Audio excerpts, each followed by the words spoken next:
Sir ಅದಾದ ನಂತರ ನನಗೆ ಫೆಬ್ರವರಿ 5ನೇ ತಾರೀಕು ಕೋರ್ಟ್ ಡೇಟ್ ಇತ್ತು ಸರ್. ಅಲ್ಲಿ ಫೆಬ್ರವರಿ 3, 4 ಮತ್ತು 5 ನನ್ನ ದೊಡ್ಡ ಮಗಳದ್ದು ಸಿ ಇ ಟಿ ಅಂತೀನಿ PUC ಇದು ಪ್ರಾಕ್ಟಿಕಲ್ ಎಕ್ಸಾಮ್ಸ್ಗಳು ಇತ್ತು. ಸೊ ನಾನು ನನ್ನ ದೊಡ್ಡ ಮಗಳು ಮೈಸೂರಲ್ಲಿ ಒಂದು ಹೋಟ್ಲ್ ಮಾಡ್ಕೊಂಡು ನಾವು ಅಲ್ಲೇ ಉಳ್ಕೊಂಡಿದ್ದು. 3, 4 ಮತ್ತು 5ನೇ ತಾರೀಕು ಅವ್ರು ಎಕ್ಸಾಮ್ಸ್ ಮುಗಿಸ್ಕೊಂಡ್ರು. ನಾನು 5ನೇ ತಾರೀಕು ಕೋರ್ಟ್ ಹಿಯರಿಂಗ್ ಇತ್ತು, ನಮ್ಮ ಇದು ಡಿವೋರ್ಸ್ ಕೇಸಿದ್ದು ಸೈನ್ ಹಾಕಿದ್ದಿದ್ದು. ಸೊ ಅಲ್ಲಿಗೆ ಹೋದೆ. ಆ ದಿನ ಪ್ರಿಯಾಂಕನೂ ಬಂದಿರಲಿಲ್ಲ, ಅವ್ರ ಕಡೆ ಲಾಯರು ಬಂದಿರಲಿಲ್ಲ. ಸೊ ನಾನು ಕೈ ಮುಗಿದು ಜಡ್ಜಮ್ಮ ಹತ್ರ ಕೇಳ್ಕೊಂಬಿಟ್ಟೆ, ಅಮ್ಮ ನನಗೆ ಇದು ಬೇಡ, ನನಗೆ ಈ ಡಿವೋರ್ಸ್ ಬೇಡ, ನನಗೆ ಮಕ್ಕಳು, ನನ್ನ ಹೆಂಡ್ತಿ ಬೇಕು, ನನಗೆ ಈ ಡಿವೋರ್ಸ್ ಬೇಡ, ನಂಗೆ ಭಯಪಡಿಸಿ ಹೆದರಿಸಿ ಬೆದರಿಸಿ ನನ್ನ ಕೈಲಿ ಸೈನ್ ಹಾಕ್ಸ್ಕೊಂಡಿರೋದಿದ್ದು ಅಂತ ಹೇಳಿದಾಗ ಜಡ್ಜ್ ಮೇಡಮ್ ಅವರು ಡಿಸ್ಮಿಸ್ ಮಾಡಿದ್ರು ಕೇಸನ್ನ. ಡಿಸ್ಮಿಸ್ ಮಾಡಿ ನಾನು ವಾಪಸ್ ಹರಿಹರಕ್ಕೆ ಬಂದೆ. ದಿನ ಬೆಳಗ್ಗೆ ಮಾದೇಪುರ ಆಲ್ ವುಮೆನ್ಸ್ ಪೊಲೀಸ್ ಸ್ಟೇಷನಿಂದ ಫೋನ್ ಬಂತು, ಸರ್ ನಿಮ್ಮ ಮೇಲೆ ಕಂಪ್ಲೇಂಟ್ ಆಗೈತೆ, ನಿನ್ನೆ ರಾತ್ರಿ ನೀವೇನೋ ಪ್ರಿಯಾಂಕ ಅವ್ರ ಮನೆ ಮುಂದೆ ಹೋಗ್ಬಿಟ್ಟು ಗಲಾಟೆಗಳೆಲ್ಲ ಮಾಡಿದ್ದೀರಾ ಅಂತ. ಅದು ಕಂಪ್ಲೇಂಟ್ ಆಗಿರೋದು ನನ್ನ ಮೇಲೆ, ನನ್ನ ಬಾಮೈದನ ಮೇಲೆ, ಆಮೇಲೆ ಪ್ರಿಯಾಂಕ ಅವ್ರ ಅಮ್ಮ, ನಮ್ಮ ಅತ್ತೆ ಮೇಲೆ, 3 ಜನರ ಮೇಲೂ ಕಂಪ್ಲೇಂಟ್ ಕೊಟ್ಟವಳೆ. 3 ಜನರು ಸೀನಲ್ಲಿ ಇಲ್ಲ ಅಂತ ಅವತ್ತಿನ ದಿನ. ನಾನು ಇಲ್ಲಿದ್ದೀನಿ ನಾನು. ಸೊ ಅದನ್ನು ನಾನು ಪೊಲೀಸ್ ಸ್ಟೇಷನ್ಗೆ ಹೋಗ್ಬಿಟ್ಟು ಎಕ್ಸ್ಪ್ಲೈನ್ ಮಾಡಿದೆ, ಈ ಥರ ಎಲ್ಲ ಮಾಡಿದ್ದಾಳೆ ಸರ್, ಹಿಂಗೆಲ್ಲ ಮಾಡಿದ್ದಾಳೆ. ಇದೆಲ್ಲ ನಡೆಯೋ ನಡುವೆಯಲ್ಲೇ ನನಗೆ ಒಂದು ಮೂರು ಇನ್ಫಾರ್ಮೇಷನ್ ಬಂತು ದಟ್ ಇವಳು IVFಗೆ ಓಡಾಡ್ತಾ ಇದ್ದಾಳೆ ಮಾಡಿಸ್ಕೊಳ್ಳೋಕ್ಕೆ ಅಂತ. IVF ಮಾಡ್ಕೊಂಡ್ರೆ 2 ಮಕ್ಕಳಾಗ್ತಾರೆ, ಯಾವಾಗಲೂ ಟ್ವಿನ್ಸ್ ಮಾಡ್ತಾರೆ, ಒಂದು ಗಂಡು ಹೆಣ್ಣು ಆ ಥರ ಮಾಡ್ತಾರೆ ಅವರು. ಸೊ ಇದು IVF ಮಾಡ್ಕೊತಾ ಇದ್ದಾಳೆ ಅಂತ ಒಂದು ಸುದ್ದಿ ಬಂತು.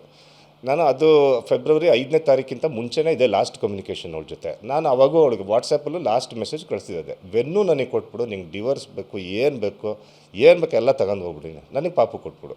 ನನಗೆ ದೊಡ್ಡ ಮಗಳು ನನ್ನ ಹತ್ರ ಬಂದೇ ಬರ್ತಾರೆ ಅಂತ ನನಗೆ ಗ್ಯಾರಂಟಿ ಇತ್ತು ಸರ್. ನನಗೆ ಅದು ಅನ್ಕೊಂಡಾಗೆ ಆಯಿತು. ಅವ್ರಿಗೂ ಅಷ್ಟೇ ಪ್ರೀತಿ ಇದೆ ನನ್ನ ಮೇಲೆ. ಸೊ ಅವಳಿಗೆ ಇದೆಲ್ಲ ಸೆಟ್ ಆಗಿ, ದೊಡ್ಡ ಹುಡುಗಿ ಸರ್, ಅವರು 17 ಇಯರ್ಸ್ ಆದ್ರೂ ದೊಡ್ಡ ಹುಡುಗಿ. ಅವ್ರಿಗೆ ಗೊತ್ತಿದೆ, ಅವರಿಗೆ ಈ ಥರ ಆದರೆ ಸೋಷಿಯಲ್ ಸ್ಟಿಗ್ಮಾ ಹೇಗಿರುತ್ತೆ ಅನ್ನೋದು ಗೊತ್ತಿದೆ ಅವರಿಗೆ. ಅವರು ಬಂದರು ನನ್ನ ಹತ್ರ. ಚಿಕ್ಕ ಮಗು ತೊಗೊಂಬರೋದು ನಮಗೊಂದು ಚಾಲೆಂಜ್ ಆಯಿತು. ಯಾವ ಲಾಯರ್ ಹತ್ರ ಹೋದ್ರು, ಯಾರು ಹೋದ್ರೂ ಅವ್ರು ಅದನ್ನ ಹೇಳಿದ್ರಿ, ಸರ್ 5 ವರ್ಷ ಮಗು, 6 ವರ್ಷವೂ ಅಲ್ಲ ಇದು ಪಾಪು, ಇದು ತಾಯಿ ಕಸ್ಟಡಿನೇ ಕೊಡ್ತಾರೆ ಸರ್, ತಂದೆ ಕಡೆ ಕೊಡೋದಿಲ್ಲ. ಲೀಗಲಾಗಿ ವಿಸಿಟೇಷನ್ ರೈಟ್ಸಿಂದ ಜಾಯಿಂಟ್ ಕಸ್ಟಡಿ ಅಂತ ಆ ಥರ ಹಿಂಗೆ ಲೀಗಲಾಗಿ ಹೋಗೋಣ, ನಾವು ದುಡುಕಿ ಏನಾರು ಮಾಡಿದೆ ತಪ್ಪಾಗ್ಬಿಡುತ್ತೆ ಅಂತ. ಸರಿ ಸರ್ ಅಂತ ಒಪ್ಕೊಂಡೆ ಸರ್. ಪಾಪು 24th ಆಫ್ ಮಾರ್ಚು, ಅಂದರೆ 25th ಆಫ್ ಮಾರ್ಚು ಪಾಪು ತೀರ್ಕೊಂಡಿದ್ದೆ ಅಂತ ಇದು ಮಾಡಿದ್ದು ಸರ್.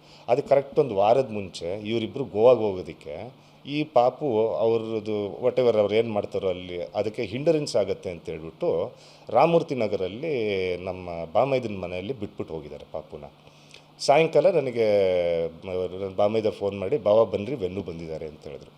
ದಿನ ಬೆಳಗ್ಗೆ ಹೋಗಿ ಪಾಪುನ ಎತ್ತಾಡಿಸಿ ಕೊಂಡಾಡಿ ಎಲ್ಲ ಚೆನ್ನಾಗಿ ಅವ್ರ ಜೊತೆ ಎಷ್ಟಾಗುತ್ತೋ ಅಷ್ಟು ಚೆನ್ನಾಗಿ ಆಟಾಡಿ ಎಲ್ಲ ಮಾಡಿಬಿಟ್ಟು, ನಾನು ಅವತ್ತೊಂದು ಸ್ವಲ್ಪ ನಮಗೂ ನನ್ನ ಅತ್ತೆಗೂ ಒಂದು ಸ್ವಲ್ಪ ಕ್ಲ್ಯಾಶ್ ಆಯಿತು. ಅದಕ್ಕೆ ನಾನು ಅಲ್ಲಿಂದ ಬೇಜಾರಲ್ಲಿ ಹೊರಟ್ಬಿಟ್ಟೆ. ನಾನು ಅಲ್ಲಿಂದ ಹೊರಟು ಬಂದಮೇಲೆ ದಿನ ಲಾಸ್ಟ್ ನನ್ನ ಮಗಳನ್ನ ನಾನು ವಾಟ್ಸಪ್ ವೀಡಿಯೋ ಕಾಲಲ್ಲಿ ಮಾತಾಡಿದ್ದೆ ಲಾಸ್ಟು.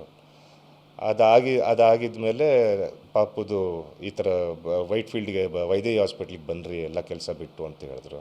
ಹೋದೆ ಹಾಸ್ಪಿಟ್ಲಿಗೆ. ಇದು ಬಾಮೈದನೇ ಮಾಡಿದ್ದು ಫೋನ್ ಸರ್. ಸೊ ಹೋದಾಗ ಗೊತ್ತಾಯಿತು ದಟ್ ಪಾಪು ಇನ್ನಿಲ್ಲ ನನ್ನ ಹತ್ರ ಅಂತ. ಆವತ್ತು ತುಂಬ ಬೇಜಾರಲ್ಲಿ, ತುಂಬ ಒಂಥರ ಮನಸ್ಸಿಗೆ ತುಂಬ ನೋವಾಗ್ಬಿಟ್ಟಿತ್ತು ಸರ್. ಯಾರ ಹತ್ರನೂ ಏನು ಮಾತಾಡೋಕ್ಕಾಗಲಿಲ್ಲ, ಏನೂ ಇಲ್ಲ.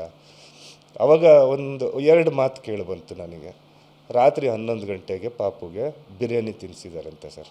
ಆನ್ಲೈನ್ ಫುಡ್ಡೆಲ್ಲ ಡೆಲಿವರಿ ತೊಗೊಂಬಿಟ್ಟು ತಿನ್ನಿಸ್ಬಿಟ್ಟು ಪಾಪುಗೆ ಮಲಗಿಸಿದ್ದಾರೆ. ಬೆಳಗ್ಗೆ ಎದ್ದಾಗ ಪಾಪು ಈಸ್ ನೋ ಮೋರ್.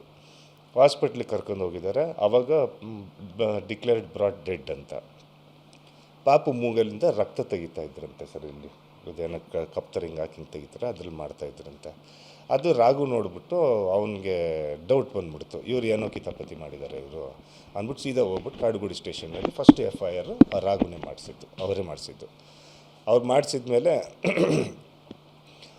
ನಾನು ಹೋದೆ. ನನಗೂ ಹೇಳ್ದೆ ರಾಘು, ಅಲ್ಲ ಬಾವ, ಬಿರಿಯಾನಿ ತಿಂದರೆ ಯಾವುದೇ ಹಾಳಾಗಿರೋ ಬಿರಿಯಾನಿ ಆಯಿತು ಅಂತ ಹೇಳಿದ್ರೆ ಒಂದು ವಾಮಿಟ್ ಆಗಬೇಕು, ಇಲ್ಲ ಒಂದು ಲೂಸ್ ಮೋಷನ್ ಆಗಬೇಕು. ಮೂಗಲ್ಲಿ ರಕ್ತ ಹೆಂಗೆ ಬರುತ್ತೆ ಬಾವ, ಅದು ಎಲ್ಲಿ ಕೇಳಿದ್ದೀರಾ ನೀವು ಅಂತ ಹೇಳಿದೆ.